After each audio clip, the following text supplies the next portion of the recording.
Welcome to the Black Gay History Channel. Please share this video and subscribe to this channel for more captivating content. When I was growing up as a kid, learning about colonization and the transatlantic slave trade in school, there was never any mention of black gay people who were affected by human trafficking and the atrocities that African people endured during this time. But over the years, I've learned about several stories of black gay heroes and people who were persecuted not only because they were black, but specifically because they were gay, queer, or gender nonconforming. And many of these stories are hundreds of years old. These stories prove that black gay men are a part of black gay history, and several of the people on this list actually fought for the rights of gay people even before the 20th century.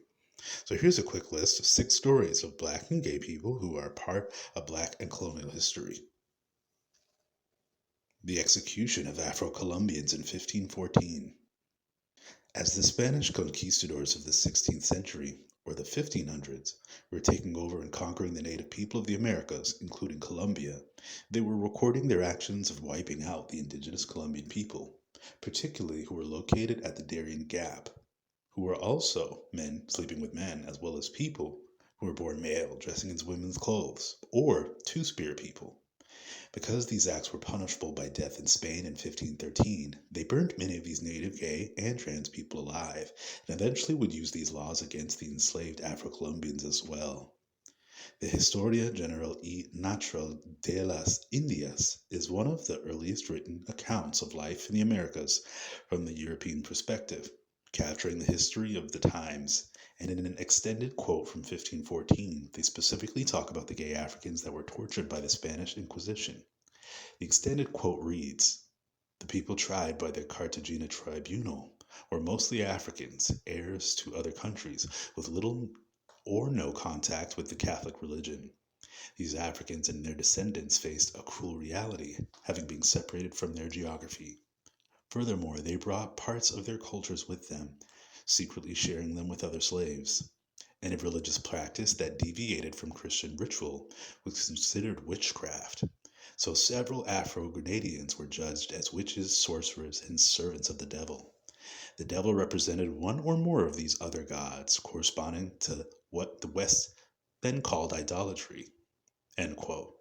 So the Spanish colonizers in the Americas made it very clear how they treated enslaved Africans and gay enslaved Africans over 500 years ago. Francisco Manacongo in Brazil, 1590. In Brazil in the 1590s, an accusation made by one slave against another was recorded in the Spanish Inquisition's Denunciation of Bahia. The accused, Francisco Manacongo, was a Brazilian slave who was a cobbler, or a shoemaker's apprentice.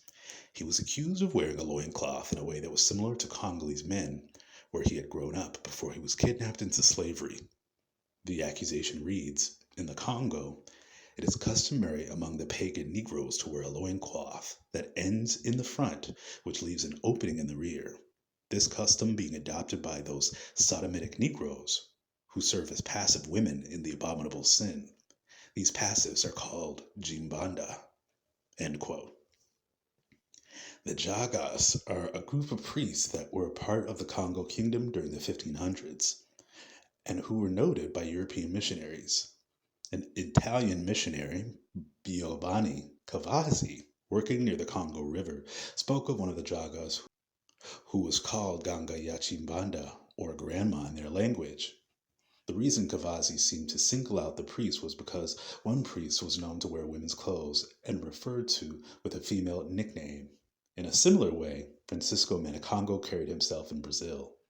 I think it's fascinating to know that a fellow slave was trying to work against him for being queer, but Manacongo, being himself, left a gay legacy in the history books for us to read about 500 years later. Klaus Blanc in South Africa, 1735. Between 1718 and 1735, 2 men were imprisoned in South Africa in a particularly famous prison territory, Robben Island, for what the Dutch colonizers considered indecent acts. In other words, gay sex. The 2 men, Klaus Blanc and a Khoi man from South Africa, Richard Jacobs, a Dutch man, had been in a relationship for nearly a decade within the prison walls. There were a lot of details about how these two men, arrested for similar acts of intimate indecency, were also romantically involved in jail, according to historical narratives. Though many of these guards may have caught the two being intimate together, the jailers tended to look away. Until 1735, when the Dutch prison warden Virgil Tijn was caught up in his own gay sex scandal in his home country of the Netherlands. When Tijn tried to spare the couple from the growing homophobic backlash in the scandal, the coy man Klaas Blanc admitted his affections for Jacobs, sealing their fate. The two men were executed and drowned for their supposed crimes of indecency. Though the story of discrimination is heartbreaking, the story has lived on as proof of gay intimacy being a part of African history, and in 2003, the dramatic retelling of this story became a cinematic film called Proteus. William Dorsey Swan in America, 1880s. In the 1880s, after the era of American slavery, William Dorsey Swan was an ex-slave turned black gay socialite who created the first drag balls and pageants where black gay and queer men gathered to party, dress up in women's gowns and private lavish parties. These drag parties would become so popular that they would be raided by authorities numerous times and reported about in the Washington, D.C. papers. Because of his popularity, William Swan was reported to be the first person to call themselves the Queen of Drag, or the first drag queen. After being arrested and prosecuted for disorderly conduct in 1896, Swan wrote a letter to the American president, Grover Cleveland, for a pardon, becoming the first American in history to legally advocate for gay men to gather in community, making him one of the first Americans in history to legally advocate for gay rights. Pierce Lafayette and Felix Hall, the first gay slave couple in American history. The first recorded gay slaves who became a couple were Felix Hall and Pierce Lafayette, who were very close to ex-slave and gay socialite William Dorsey Swan and his black gay and gay social network.